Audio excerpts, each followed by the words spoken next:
Sepultado no cemitério de Lupércio, o corpo de Ademir Rosa, 68 anos de idade. Ele morreu na vicinal Lupércio Alvilândia Garça na tarde desta terça-feira, quando bateu o carro que dirigia. Esse Corsa com a frente toda amassada contra um utilitário.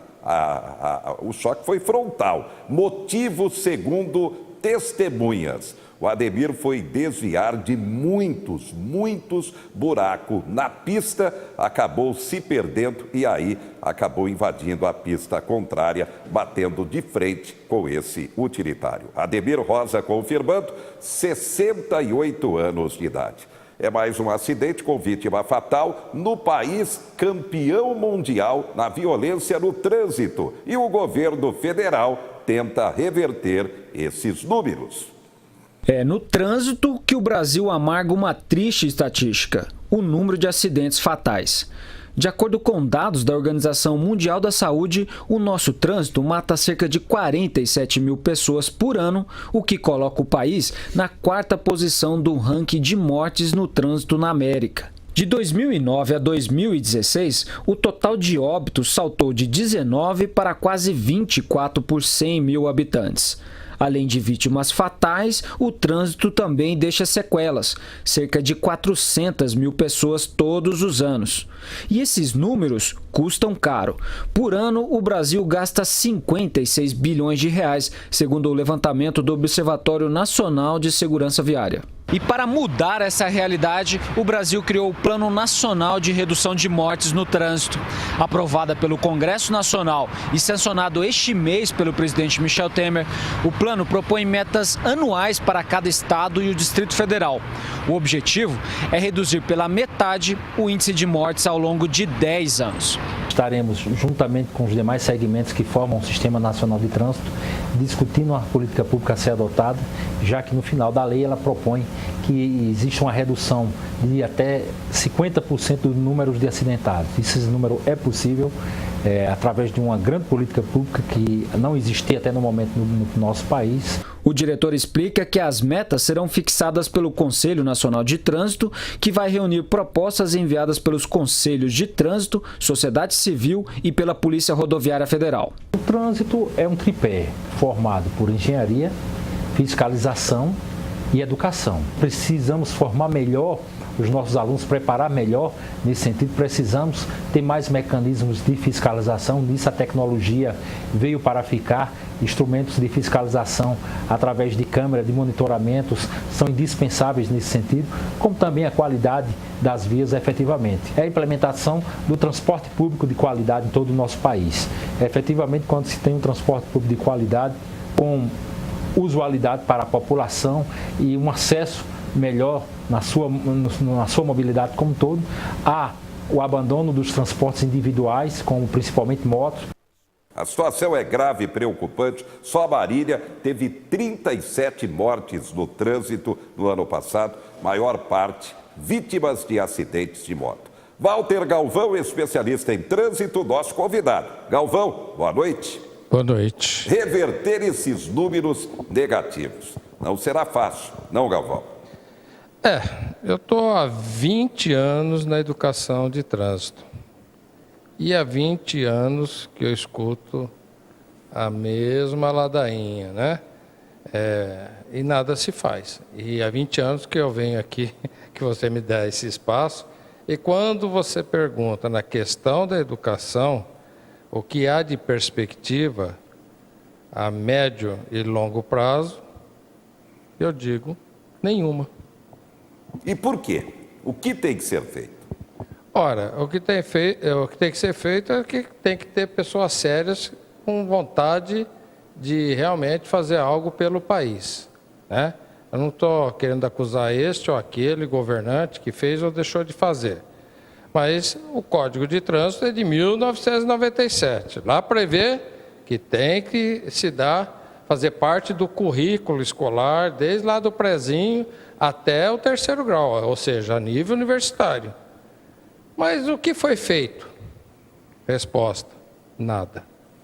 E daí vem, vou fazer isso, vamos baixar aquilo, é só para se dar, provavelmente, uma satisfação para a ONU, para se dar uma satisfação perante os outros países que cobram uma atuação a respeito, porque no Brasil mata que qualquer outra guerra, né? Nem no Iraque, nem lá na Líbia, não, mas na Síria, mata tantas pessoas como o trânsito do nosso país mata.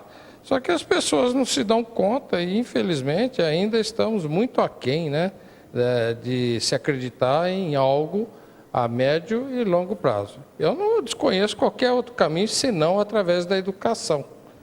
Então, assim, vamos fazer isso, vamos fazer aquilo, vai acontecer. Eu não acredito nem que vão fazer, quanto mais com relação à educação de trânsito, que nunca se fez. Trânsito deve ser disciplina no currículo escolar desde o início do ensino fundamental? Eu penso que sim, porque a educação é o único caminho para a redenção, para o conhecimento e para um comportamento social. Eu vou citar um exemplo que talvez já tenha feito em outras oportunidades que aqui me foi dado, de estar junto à TV Canal 4 de Marília, que tem atuado com muita ênfase em noticiar e buscar caminhos para uma sociedade melhor, mas vamos analisar o comportamento social. Vamos pensar no seguinte: nós temos uma faixa de pedestre. Esta faixa, percebe? Não é possível parar antes dela, né, por conta da falta de visão, né, nas esquinas. Por quê? As cidades não foram planejadas. Eu estive em Curitiba, eu vi uma situação tão inteligente lá, que obriga a pessoa a parar bem antes da faixa, porque se assim não fizer, ele não enxerga o semáforo. Então foi colocado o semáforo de uma forma estratégica que obriga ele a parar bem antes da faixa. E isso vai obrigando a mudar a conduta, né, desse motorista, desse condutor de veículo. Além do que, né, se aprende a respeitar a vida, que é o único bem maior que nós temos. Quando acaba, está acabado. Não tem volta. Então, eu entendo que desde lá do prezinho, quando você vai dando uma consciência de cidadania, e na prática os nossos governantes também têm uma conduta voltada para a educação, tudo pode ser modificado sim, para melhor. Então, eu vou dar o exemplo daquela faixa que nas esquinas você não tem condições de atravessar aquele cruzamento, senão ficando em cima da faixa. Aí vem a lei, né, e com razão, diz que se você ficar em cima da faixa do pedestre, você vai ser punido, porque você não pode invadir a faixa do pedestre. Correto. Mas como é que você vai atravessar sem a visão devida, com a segurança, se não ficar com a faixa? Ora, eu entendo que aquela faixa não poderia estar lá, teria que estar escrito pare, né? Porque afinal de contas, com faixa ou sem faixa, todos nós devemos respeitar o ser humano, o cidadão. Não é a faixa que tem que ser garantidor de que você vai lesar alguém, causar um dano físico a alguém. Mas como é que fica o raciocínio das pessoas que na escola está dito lá que você vai ser punido se ficar em cima da faixa e depois você tem que ficar em cima da faixa para poder atravessar? Aonde que vai se consertar essa situação? É com uma boa administração em que a faixa pode ser, nesse caso específico, ser substituído por um pare, do qual você para, mas não desrespeita a lei. Então, o cidadão fica confuso quando não sabe o que fazer. Ora, é por isso que cada cidade, acima de pelo menos 50 mil, 100 mil habitantes, como existem números por aí, tem que ter uma pessoa qualificada e capacitada que possa ver essa situação. Você vai em Santa Catarina, você percebe lá veículos de todos os estados desse Brasil, Mato Grosso, Bahia, Pernambuco, Rio de Janeiro, São Paulo, enfim, de todos os estados. Lá o cidadão vai atravessar, todo mundo para. Mas como que isso acontece? Quando se tem uma boa formação de trânsito, de educação de trânsito, em que as pessoas mudam o seu comportamento. Agora, se finge que pinta, né? Se está cheio de buraco uma cidade, se não tem placas sinalizando e só existe punição para arrecadação, eu não acredito que nós vamos ter um país melhor dessa forma. Não se pode punir aquele, até, penso eu, que não lhe foi dada a oportunidade de aprender. É extremamente injusto, minha opinião. Bem, para a gente concluir, você falou em buracos. É uma realidade, as ruas, avenidas de Marília esburacadas de forma impressionante. Para o aluno que está na parte prática para ser o futuro motorista, o futuro motociclista, os buracos atrapalham muito? Bom, buraco atrapalha em qualquer circunstância, ainda mais na questão do aprendizado. Porque há fatos concretos em que o aluno, até em dia de exame, ao desviar de um buraco, o examinador entende que ele invadiu a outra pista e que desrespeitou as regras do trânsito pelo fato dele invadir a faixa ao contrária. Ora, e muitas vezes ele não leva em conta o fato de que o aluno está desviando de um buraco, né? Uma coisa muito natural, que você não deve se enfiar num buraco em qualquer que seja a circunstância na vida, principalmente diante de um volante, diante de uma direção de um veículo.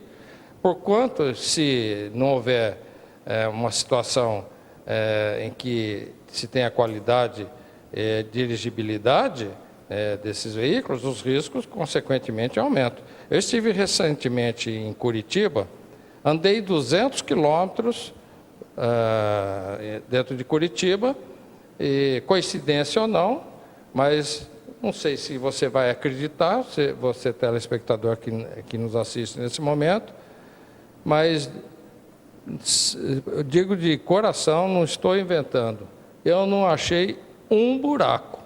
Não, sério, eu andei 200 quilômetros dentro de Curitiba, claro que deve ter em algum lugar, mas por onde eu andei, não tinha buraco. Asfalto muito bem feitinho, muito bem, o fluxo. Achei a cidade maravilhosa. Eu acredito que seja a melhor cidade do Brasil, a mais linda do mundo, porque é toda arborizada, um asfalto, fácil acesso, embora saibamos que Curitiba é uma cidade planejada. Mas temos que bater palma para as administrações, que dela se cuida muito bem. Muito bem. Obrigado, Walter Galvão, especialista em trânsito.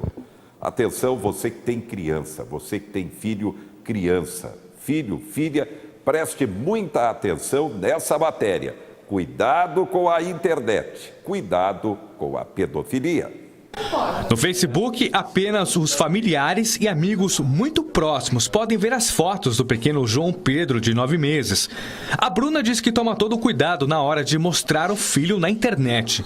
Eu não posto nenhum tipo de foto dele que tenha o perfil. A minha família acaba postando, mas a gente bloqueia somente para amigos, não tem nada público.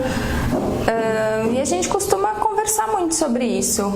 Levantamento de uma empresa de segurança virtual aponta que no Brasil, 94% dos pais publicam conteúdo sobre os filhos na internet. Por mais que tenham boa intenção na hora de postar uma foto, existem situações que podem até beirar o constrangimento e parar na justiça. Foi o que aconteceu na Itália. Um adolescente processou a própria mãe que postava imagens dele sem autorização.